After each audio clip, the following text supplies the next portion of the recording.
she was in high school and college. But from the first time she'd talked to him, she was awed by how smart he was. Plus, he was funny and very attractive with his amazing dark eyes, lighter brown hair, and very fine shoulders. He also seemed genuinely interested in what she had to say, which wasn't always her experience with guys. She didn't think he was her destined soulmate or anything, but if he'd asked her out, she definitely would have said yes. He never did. So, more than a month ago, he'd moved in her mind from potential date to casual lunch buddy.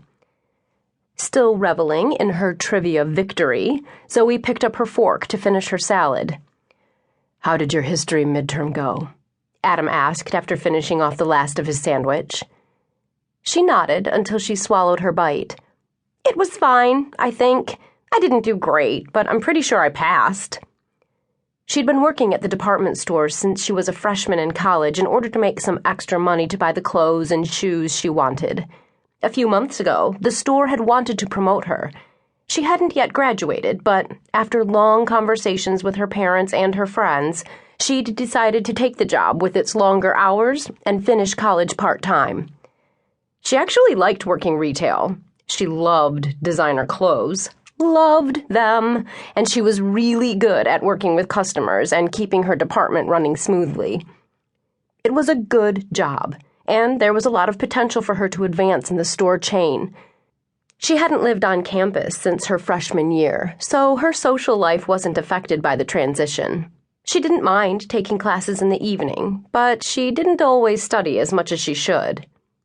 "If you'd told me the exam was coming up earlier," Adam said, "I could have helped you study over lunch." She laughed. "You just want any excuse to show off." His dark eyes warmed again in that way he had, which made it seem like he was smiling even when he wasn't. "Now what could I possibly want to show off?" "Oh, I don't know. Maybe your freakish knowledge of all areas of history? I thought you were working on your MBA. How do you know so much history anyway?" He glanced away, looking slightly diffident. "I read a lot. Plus, I got a master's in history before I started the MBA. Zoe's eyes widened. Adam didn't share much personal information with her, but she'd put together the facts she knew into a rough timeline to estimate his age. She'd been thinking he was around 24, 3 years older than she was, but now she bumped it up to 26. "If you're such a history buff, why are you doing the MBA?" It was a personal question, more personal than anything she'd asked him before. For a moment, she was nervous, wondering if their casual relationship would allow it. He didn't hesitate before he answered. "History was for me.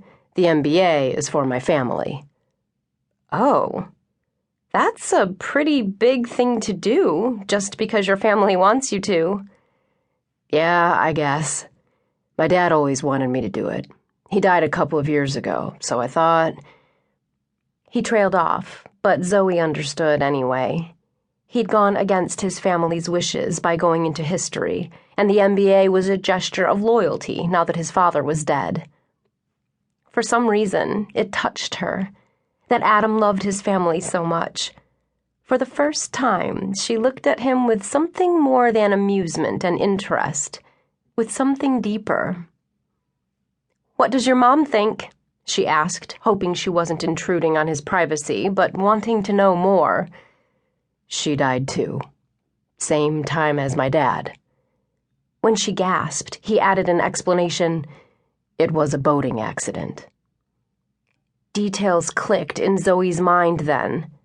A boating accident 2 years ago. Is your last name Peterson?" Adam let out a raspy sigh and leaned back in his chair. He didn't look upset by her discovery, just slightly rueful. "Guilty." Zoe had heard about the Petersons. Everyone who spent any time in the area had heard about the Petersons.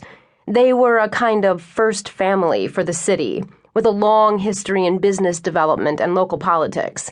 Harold Peterson, who must be Adam's grandfather, had spent decades as the mayor. "Wow," she breathed.